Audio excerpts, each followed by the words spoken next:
This week we have an episode I'm super excited about. We're talking with Mike Korlick from Tipping Engineering. If you read any of the structural engineering magazines, you have definitely seen this firm come up.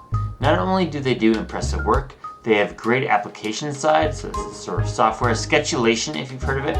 They also have been working through a really unique and efficient lateral system that we recently saw published, and we had to learn more.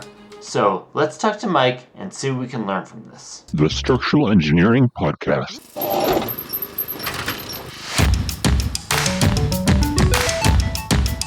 I am Mike Korlick. I am a structural engineer, but I'm a part owner of Tipping Structural Engineers in Berkeley, California, where I have spent most of my adult life. I grew up in Lodi in the Valley in California and went to Berkeley for my undergrad and master's, and then joined Tipping 20 years ago this year, actually. Oh. So I've been there all that time.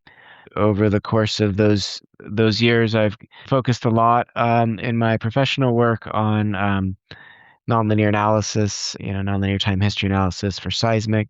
I've been involved in a few of the innovative solutions that Tipping has come up with, and I've gotten into some programming, and we now have a side company, Tipping Applications, where we market software. That's a little bit about me, but yeah.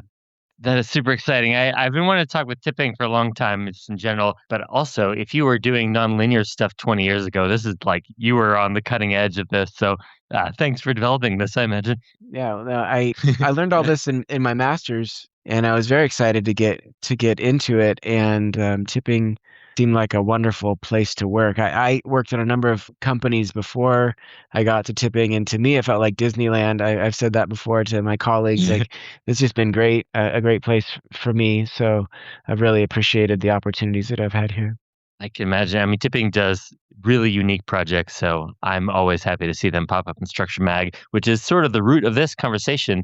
Is you guys had an article about mast frames, and I really wanted to learn more because I think the idea of a mast frame is so unique in structural field. Instead of we just know what our loading is and what brace might fit this category, and it feels a lot like catalog picking, right? But mast frame is creative, and it is a heck of a lot more unique than, I don't want to just down talk anything else, but I just have to say some of the, like a BRB system is wonderful, but it's not unique, right? And this is actually using some creativity and math sense to apply to solve a problem in a different way. So I'm super excited to learn more about this and really happy that you're willing to talk about it.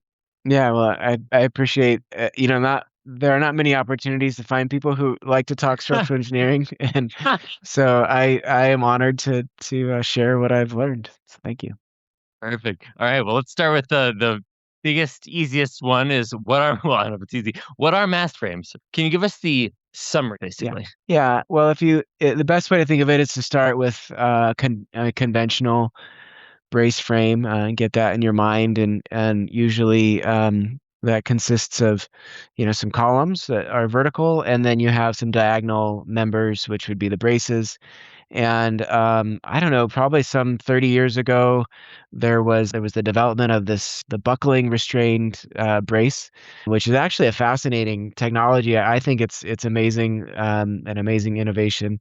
And what that does is it basically allows you to have a brace that operates the same in compression and tension, or very similar in compression and tension, and it avoids the buckling behavior that was really problematic in just any normal steel brace. The mast frame brace just basically adds a little bit of innovation to the conventional brace frame system, and it addresses what is a problem with really all brace frame systems, is that they tend to form story mechanisms, which means that once you have a story in the building where the braces start to yield, the deformations concentrate in that story. And that concentration leads to an amplified, we call P delta effect. So the gravity load tends to cause actually lateral displacement once you've got the building in a laterally displaced shape. And when you have a story mechanism, that P delta effect is amplified. And that's ultimately how buildings collapse, is through some sort of P delta mechanism. And then the mast frame, what it does is it couples a mast with a series of BRBs, or it could be dampers too. Anything that provides energy dissipation can be coupled with the mast. And really, all the mast is doing is just preventing the story mechanism. So it can be thought of like a rigid spine, or a splint that bridges across the tendency to have a weak mechanism, weak spot, and it distributes the forces to the upper braces, and so that leads to all kinds of beneficial effects. It's much more stable than a normal brace frame type of system. What is, just so I can have this in my head, what is the mast frame structurally like? If I could picture this thing, is this stiffer steel members? So what we do, we've done this a number of ways actually, and so in practice, what we've done is we'll have, you can imagine a chevron brace frame system, which is basically the diagonals form sort of like an upside down V. And then at the bottom story, what we do is you have a chevron configuration, but then at the upper stories you'll have a center column, that basically is right there at the crotch, if you want, of the upside down V. And on one half of that frame, one half of that chevron frame, you would have elastic steel members. So those would be conventional, usually very heavy. We've done them mostly out of W-shaped sections. So one half of the frame will be conventional steel, and then the other half of the frame will have the BRB diagonals like a conventional system. And so the half of the frame with the conventional steel members, the W shapes, that side of the frame is the mast. That is the piece of the system that is designed to remain elastic. It can withstand all that the BRBs would try to impose on the mast, and stay elastic. So we design it for overstrength omega type forces, if you will.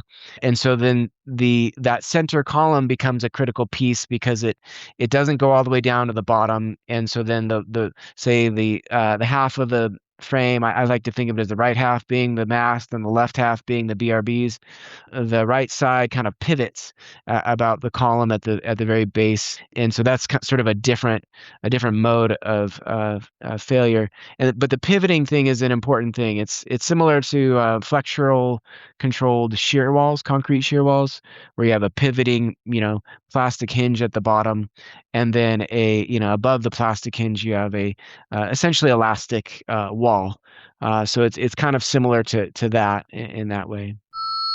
You know better than anyone. One tiny miscalculation can become a huge problem. That's why having the right business insurance matters. Next Insurance is built for structural engineers and small firms and is trusted by over 750,000 small businesses nationwide. You can get tailored professional liability and general liability coverage online in minutes. No endless phone calls or paperwork. Plans start as low as $29 a month, and if you need a certificate of insurance for a new project, you can download it instantly from your phone. Protect your practice so you can focus on building what lasts.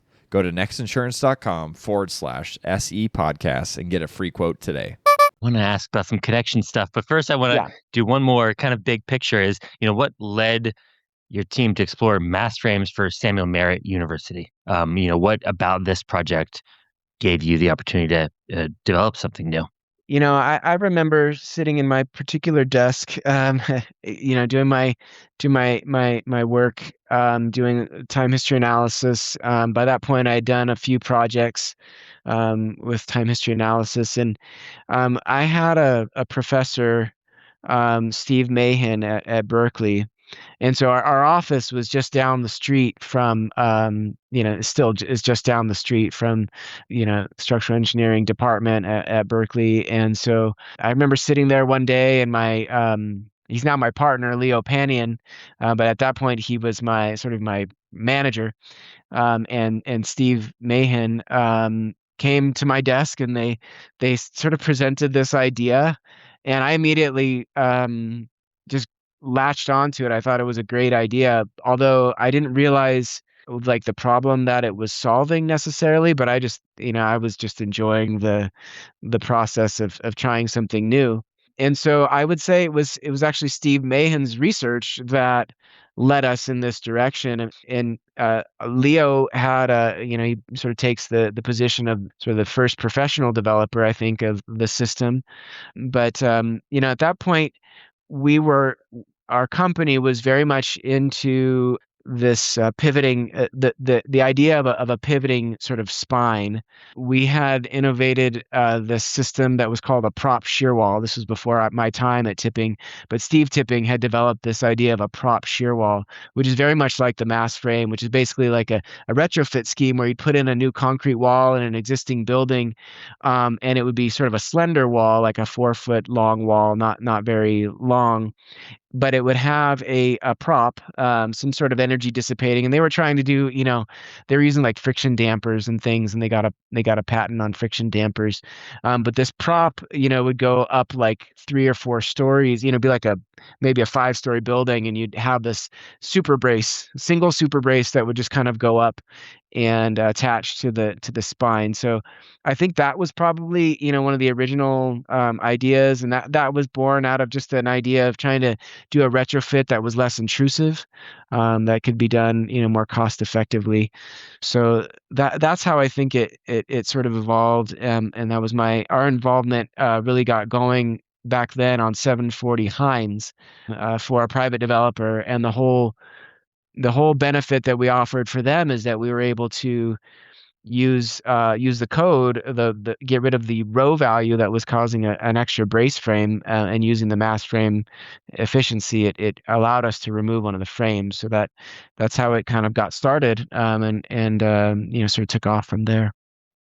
Interesting. Okay. So, we have out of the book options that are, I would say, pretty good, but I do not really know the perspective here. But I'm just thinking about the style of building, right? A moment frame perimeter and a BRB core is fairly common, and I would assume pretty resilient as well. What benefits do you have compared to that system? Yeah, well, both the moment frame and the brace frame system suffer from the same ultimate problem, which is that when they fail, and all buildings, in seismic design, buildings are always designed to yield. They don't remain elastic, so they're going to have their moment frame or their brace frame put through inelastic action.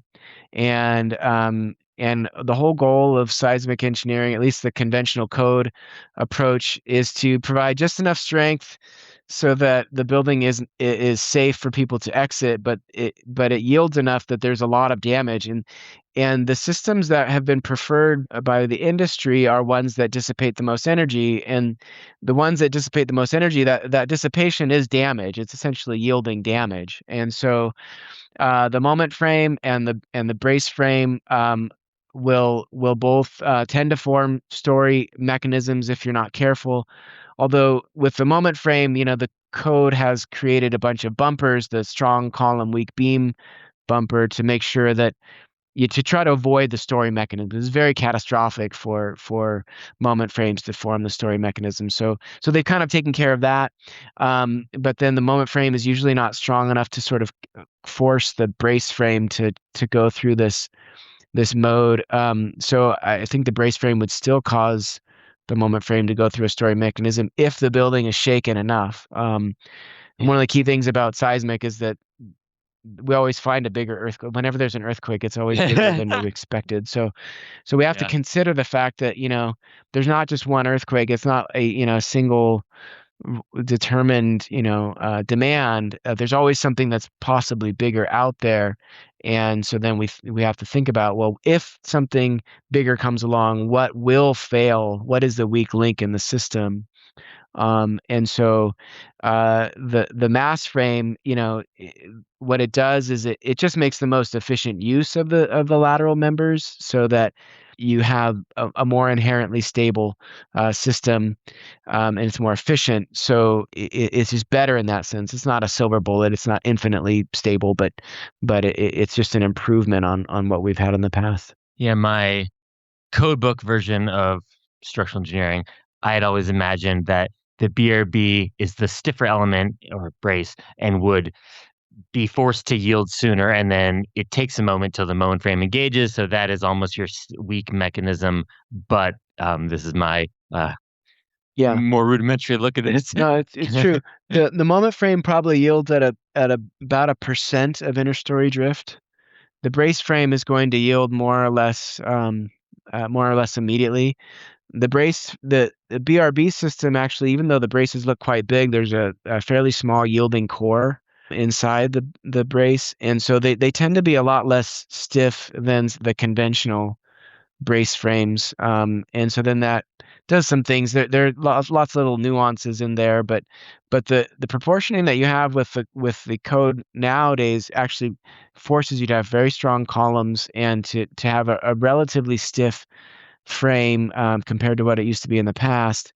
And the thing that you have to also recognize is that when the BRB starts to yield, its stiffness will drop to 1/10 of what its elastic stiffness was.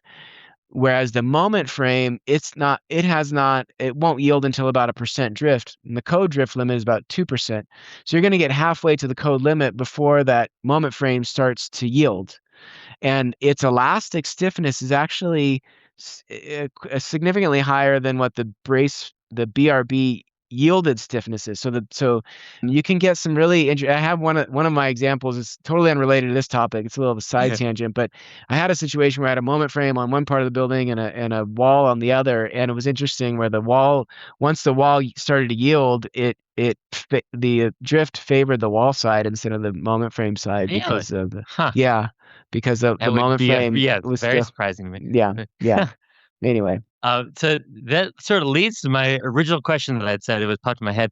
The stiffness thing, if we have the strength following stiffness, how do you model and what considerations do you make when you model the brace frame when you model the mast frame? When you have a yielding element and then this larger, stiffer piece to keep this elastic, I assume the force can really jump around between these. And how do you think about how this moves? And I don't know what do you have to consider when you model this, and what is your assumptions? Yeah. So one of the probably the biggest impediment to the adoption of the mast frame is that it's actually quite hard to analyze without doing inelastic time history analysis. One of our former employees, he was a former employee. Now he's going to come back and join us. He went to study at Stanford. His name is Brian Astudio, and he studied with Barb Simpson at Stanford. And they were trying to figure out a method for designing these mast frames without having to do time history analysis. And it's suffice to say that it's not easy.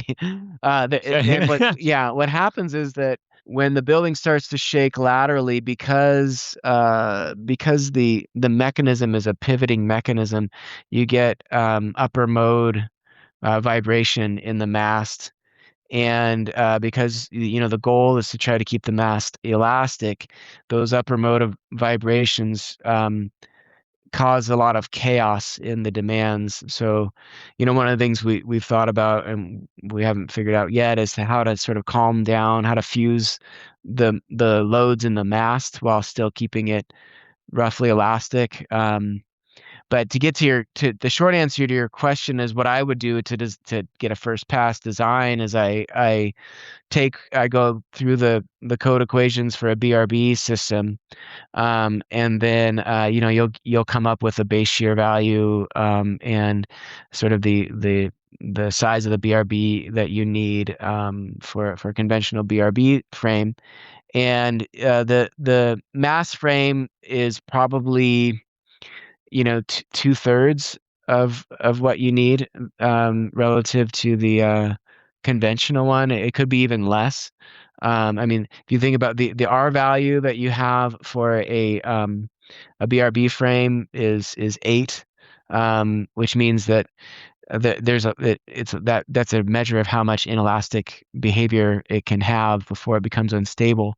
And the mast frame you can actually design with a lot less strength. Our value probably 12 or so from our analysis, and that's what we've done. And we've proved it with time history analysis. But then once you have, if you take the conventional strength that you would need in the braces, and you plug that into your BRBs for the mast frame. Maybe plug in 2/3 or even a half of that into the mast frame in order to get further along to know, what are the design forces for the mast, what is the drift demand. There are ideas out there. There are papers out there to sort of estimate that, but they're not. It's not really well understood yet. That's the bottom line. So we just do it through time history analysis, and it's not a terribly difficult system to model. So it does take some getting used to, but it's not too bad. And I assume the owner client, either way, gets a serious savings in the foundation in this case. If you're using an equivalent R of 12 or something like that, you don't have to. Yeah. You can do it either way. So the owner can choose to have better seismic performance for the same, sort of number of lateral frame sites, or they can choose to have the code level performance, so less good performance for fewer frame sites. I would say we've probably been somewhere in between on that spectrum, and not cutting it as close as, or cutting it down as much as we possibly could. You only, sometimes you just get to 2 frames in each direction. You can't go really less. So it's like, so that's where we've hit with several of these buildings. We've gotten them as small as possible, and you're still getting quite good performance. I have a quick question just so people can picture this well. What is the width of a mast frame? The one that you did for Samuel Merritt. How big is this brace? Yeah, they usually are trying to get your braces to be about 45-degree angles. So, if you have a chevron configuration, then that means you basically take the story height, and you'll multiply it by 2, and that will be the width of your frame, roughly speaking, with one diagonal being one diagonal be taking up one height of the building, the other diagonal takes up the other height of the building, so it's a 45-degree angle. Perfect. Thank you. Okay. Does mast truss contribute to uniform drift distribution across the building? I know you mentioned like these higher modes. Does that carry as far as the actual drift, or does it all shake out, I guess? So the whole point of the mast is actually to force the braces to all strain the same, to deform the same. So it's a rigid, ideally it's a rigid spine, so it causes all the braces to strain exactly the same amount, which is also to say that the inner story drift of all floors ideally is the same. So it's exactly the opposite of what normally would happen, is where you get a concentration of drift at one floor and then less drift at the other floor, which is kind of like a weak story situation. Lots of drift at one floor, hardly any at the upper floors. The mast system, it's equal drift everywhere, and all the braces are being utilized on every floor. It's very cool. This is a much more impressive system than I thought it was going to be in this original discussion. I don't know. This is so unique, and that's very fun. All right. Can you tell us a little bit about how the mast frame system outperforms the conventional BRB only frame in terms of sort of drift control and redundancy? Right. So it relates back to this idea of avoiding the story mechanism. So if you design a conventional BRB system, you get a set of story forces that the code says, you have X amount of force at the roof and some other amount at the floor below, and on and on. And then you'll size all your BRBs for these forces. But when the earthquake comes, it doesn't work by forces. It moves the ground. And so as it moves the ground, the floors above the ground have to they either have to come along, or if they stay put, then the building starts to fall down. And so the BRBs are trying to pull the upper floors along with the ground. If one of those starts to yield, what happens is that its stiffness goes way down, like it's like 1/10 of the elastic stiffness or something like that. And so then it tends to absorb all of the deformation. Now, the code story forces are trying to counteract that. They would say you design the upper braces for less force and the lower braces for more force, so that the lower ones are sort of pulling harder, and so that maybe they won't yield as readily as the upper ones. And if everything worked perfectly, then it would all be in balance, and all of the braces would yield. But in practice, what ends up happening is one of the lower braces controls the design. It starts to yield, and it tends to absorb the deformation. At that point, you'll have the upper story braces that are effectively not being utilized. They're not yielding, or they're yielding very little. And so you have this dual issue. It's basically related to the story mechanism, where you're concentrating deformation, becoming more susceptible to collapse, and you're not utilizing the upper braces because they're not being taxed, because it's sort of like that bottom story is the crumple zone doing all the energy dissipation. Now, if you take the mast frame by comparison, that strong mast basically, when the lower brace starts to try to yield, it cannot concentrate deformation, because the mast is a splint. And so what ends up happening is, in order for a mast frame building to collapse, you have to yield all the braces all the way up the building. And so just right away, you can see, well, that has to be more efficient. You're using all the braces to rather than just relying on the ones that are lowest to the ground. But then on top of that, there's something that's kind of mysterious about how the P delta works. And you can kind of see it if you look at the numbers, but the P delta is a nonlinear relationship that we don't really focus on too much as engineers. But it just says that, if something moves laterally and there's gravity load that's always existing, and you have a lateral movement, that gravity load will tend to cause more lateral movement. It's a nonlinear phenomenon where the more you move, the more the gravity pushes you, and it's cyclical. It's a downward spiral. And for a pivoting spine, because the drift of the building is uniform all the way up, that P delta is muted. It's buffered in a way so that you're more stable. And so so what you have is a system that is inherently more stable because of the pivoting and P delta, and it utilizes the braces better. And so those two things add together to allow you to either use less BRB for the same performance, or get better performance for the same BRBs. Just such a cool system. All right, from the architectural side, because I'm curious on a few things here. What were the cost implications of using fewer BRBs in the system that you had and more steel in the mast frame? Is this a much beefier system that costs more, or were you able to save material quantity? I don't know that a really rigorous study has been done on that. So I can give some anecdotal evidence. So like I mentioned, that very first project, what we were able to do is remove a frame from the system. And so, if you just add up things, you pay for half the BRBs, but then you have, like you said, you have to put back heavier members for the mast. The BRBs happen to be pretty expensive as a unit because it's a proprietary, thing. It has a lot of controls on the manufacture of those things, and they're almost single source, so they tend to be expensive. So, my guess is that they're wash frame for frame. It's roughly the same cost. So then if you can remove a frame, then it's clearly, whatever the total number of frames is, subtract one, and that's your percentage of savings. And I think that's pretty close. And I have, the building that we did across the street from the Berkeley campus, it's under construction right now. That's a mast frame system. And then one adjacent to it, almost the same footprint, but it's one story taller.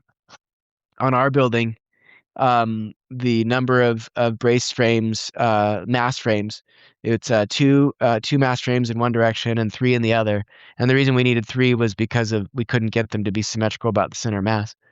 And then in the adjacent building, which is a conventional, they have two cores basically of brace frames all the way around. So it's like double the amount of frames. So I think it's quite efficient. And then what ends up happening is, there are architectural benefits that can come of that, but I think a lot of steel savings from the mast frame just because you're removing frame sites. That makes sense.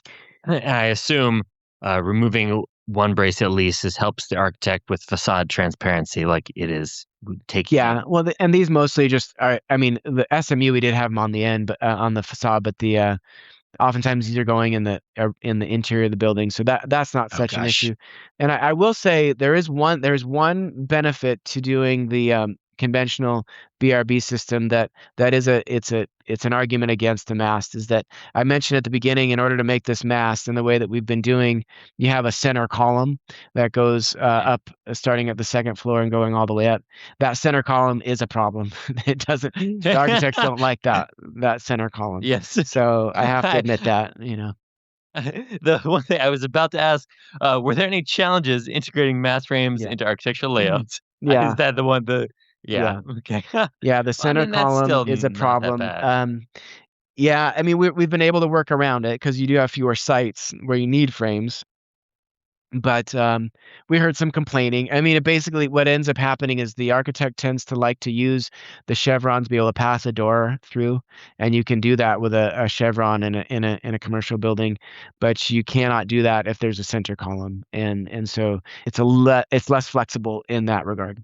Okay, I'm going to ask about some construction items here, and really detailing. What detailing strategies were used to allow mast frames to pivot and rock without overstressing gravity columns or in the foundation attachment? Yeah. So because it's the mass is pivoting about the base, we have to consider how that pivoting is going to happen. Is it just going to bend the column in an inelastic way? Columns can sustain a decent amount of inelastic bending without being a problem. Some of our designs, we've actually put a pin, a massive pin. I mean, we're talking like 4 or 5, 6-inch diameter pin at the base of the column to allow that kind of pivoting. In other sort of related systems, we've also had pins in the collector connections to allow again, it's the mast or the spine. If it's rocking, it has some vertical component of movement that typically collector connections that connect the rest of the floor to the frame. They might have a pin, and so the pin. It's an added expense. I can't say it's like a prohibitive expense if it's conceived early in the design. But if it's an add later in the design, it can be a problem. It's a bit of a constructability problem because the contractor likes to have columns that don't pivot and fall over. And so, setting a column plumb while it has a pin at the bottom, and these are not, these are heavy members. It's a little bit of a challenge. We also have had, a number of connections. These are, I think, more part of conventional design too, but we have some pretty large, anchorages that have to connect to the foundation. Again, I don't know if that's really very much different from conventional brace frame designs, but certainly we've come up with some ways to try to do that efficiently. Yeah, I assume, much like a traditional BRB style system, these are just deep anchors going into the foundation system. It wasn't a very unique attachment there. Right. Yeah, that's pretty much true. With the pin, you have some, it's a little bit of there's some challenges to getting. What happens was the pin is up above. It has some eccentricity, so the lateral load is hitting that pin, and so it creates a pretty large moment. It's not that much different though than a conventional system. There are pinned BRBs. If you've seen them, some manufacturers will choose to do a pinned version of the BRB. So some of the same sorts of issues occur And in some ways, the pin is sort of a nice architectural feature. I mean, Yeah. this new building will have Expose this. one of the frames, will be exposed, and it will have a pin in the BRB and a pin in the mirrored mast diagonal. So you'll have a massive pin in a W14, like one of the largest W14 numbers that they make. So it'll be pretty interesting when they get that up there. Gosh, the pin, if the pin is not really attached, shear would be kind of hard to transfer through this. Is this pin look like a piano hinge style or, a door hinge, whatever, that it can transfer shear through? It's like a little more connected. Yes. It's a typical pin. There's an interplay between the diameter of the pin and the number of, like you said, the sort of a piano look or a hinge with fingers, interlocking fingers is how those plates look, and then the pin will go right through the interlocking fingers of the steel plates. And yes, the shear it's all shear going through that pin. The pin is put into tremendous shear stress, and that eventually gets transferred into the anchorage down into the foundation. Yeah, I feel like feels like it could lead to a pretty serious force at the anchors if you're, all of this load is transferring through the pin, which is the central location, and it's some distance above the base plate. It's really cranking on this thing. Exactly. Yeah. And so it's important, getting back to, how to do the design safely. You really need to know what is the maximum load when all the BRBs are yielding and the earthquake's happening. You cannot have a failure at the pin. You cannot have a failure of anything, anything in that mast. It has to be in the BRBs. So we put in all kinds of safety factors to make sure that the pin is not the weak link in the system. Makes a lot of sense. Yeah. Do you see mast frames becoming more common in high-rise or just urban seismic design? I am not too hopeful about that. I'm not too optimistic about that. That's because I know Leo, my partner, has been working with AISC to try to, and working with also Professor Barbara Simpson over at Stanford, and trying to get this system adopted as one of the lateral systems in the code. And the fact that it's hard to design the mast to remain reliably elastic using conventional, elastic methods of analysis is a real impediment. So I think until we have a better handle on how to design the mast without doing time history analysis, it seems like it's not likely to be, adopted as an industry, widely in the industry. I think I wouldn't be surprised if engineers like us who do time history analysis, who will get comfortable with it. You may know structural engineers are a little bit not conservative, not politically, but conservative to try something new. Yeah. And what worked last time, and we don't want to do it any different. Exactly. So yeah. So I mean, I think it's maybe in 10 years or something. On the 10-year horizon, it becomes something. Yeah. But I think it's going to be some time before it's really adopted. Yeah, I'd really like to see it used, but that makes, it's just we're not a quick profession in changes, which I think is a good thing. Are there any lessons from this project that you could apply to other building types or seismic systems? Well, one of the things that I discovered in the building that we're doing currently is that we have a basement in that building, and I knew this before, but when a frame comes down through a basement and you have lateral fixity that reacts off the ground floor slab, the ground floor slab takes a lot of load, and the stiffness of that whole system is very touchy and hard to quantify. So that was probably one of the biggest issues that I dealt with. And what's interesting is that there's an interplay with that diaphragm and also the foundation. So the more load the diaphragm takes, the less the foundation overturning is, and the punching shear and all that. That was a major issue. The other thing that I've mentioned here it's still, I don't know about a lesson, but my eyes are more open to it, is that again the mast is hard to control. It's hard to control the demands in the mast because of this upper mode shaking, and so um, we're still in the process of learning how to create a design that's not so sensitive to changes in the architecture or something that causes us to move the mass around a little bit, and all of a sudden, our mast frame elements have to get bigger, by a size or two or something. So those are things that we're working on. I'm considering putting in dampers instead of or like putting in a hybrid system with dampers and BRBs.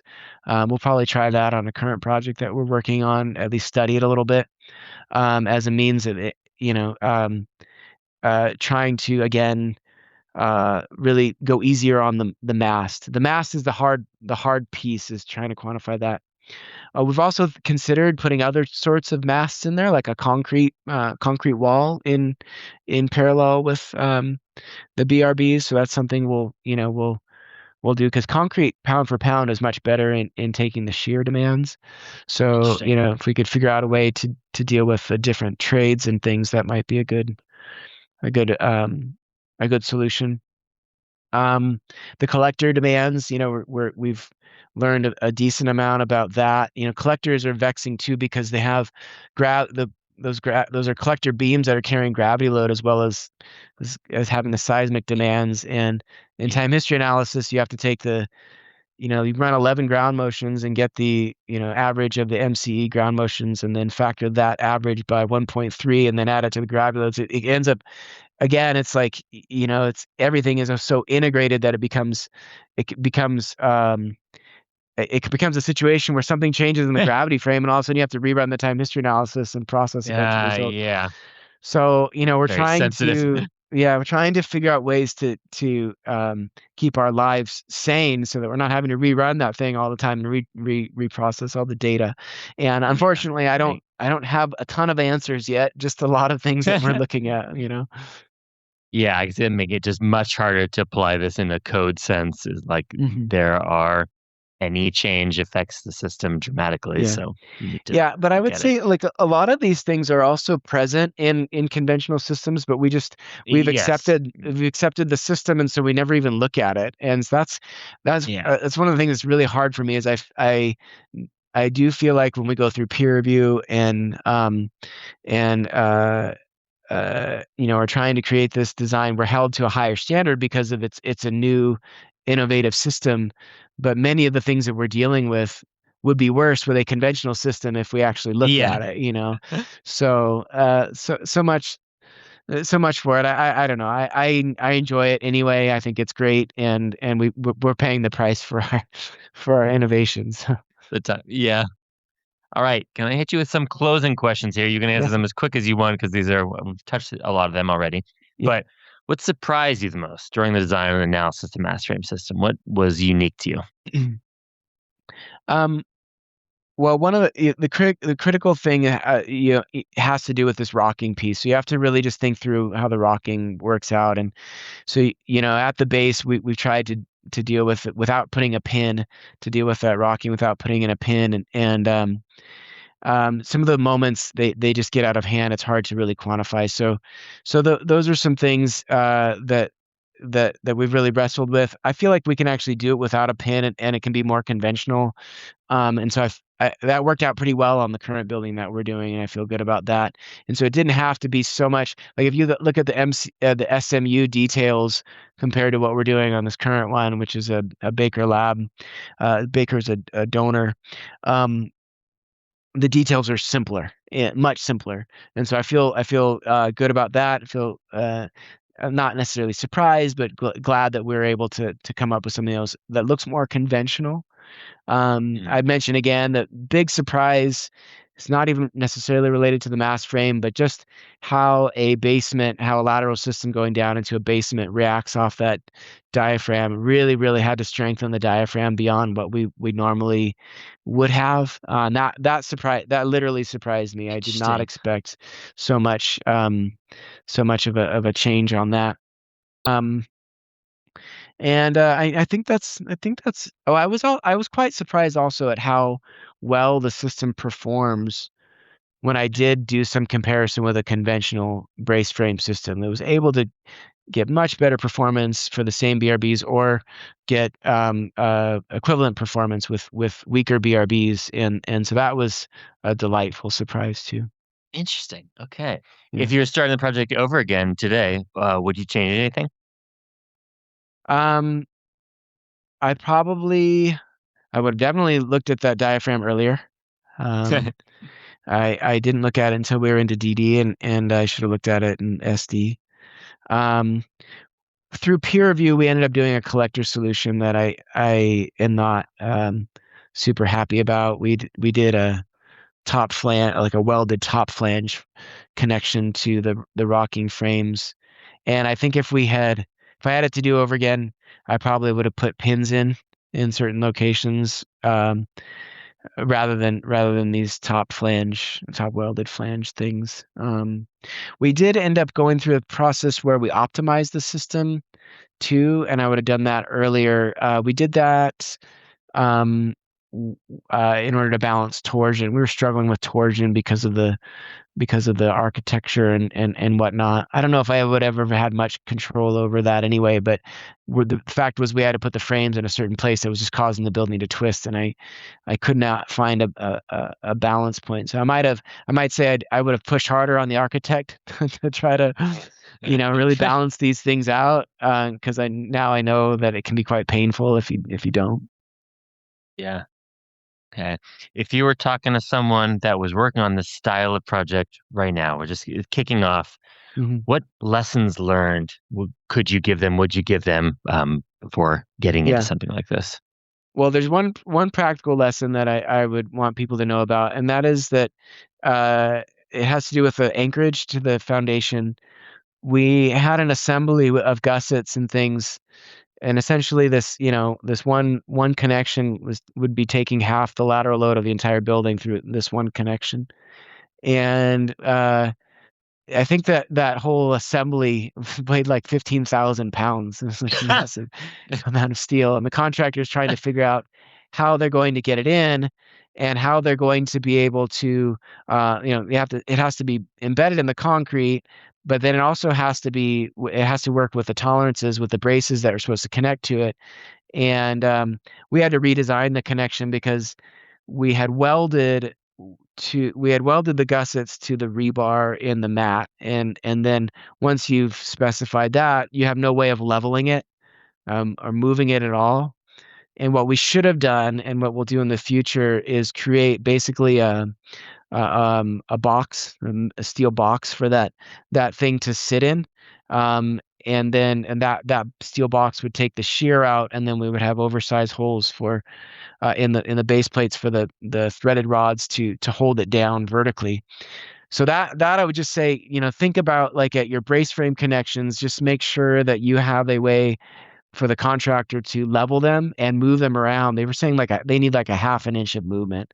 So not easy when you have a 15,000 pound assembly. Yeah. So that's one lesson I would say. And then the other one is, it's not so hard to actually run a nonlinear analysis. I would, if I were young again, I would spend a weekend reading a, manual at my job and trying to figure out how to do it on my off time so I could run a time history analysis of a single frame, and just kind of get to know that, because I am never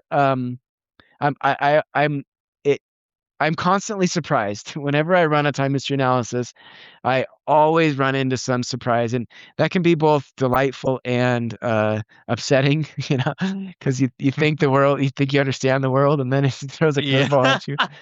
So my recommendation is that you would get into that and learn it, and that'll open up avenues for innovation for things like this. Thank you so much, Mike. And for those listening, we were actually going to have a time history episode coming up soon, but I do not know how this works at all. So the mast frame is so creative and just really exciting to learn about. So thank you so much for joining us. Yeah, thank you so much. I really appreciate the opportunity to talk about it.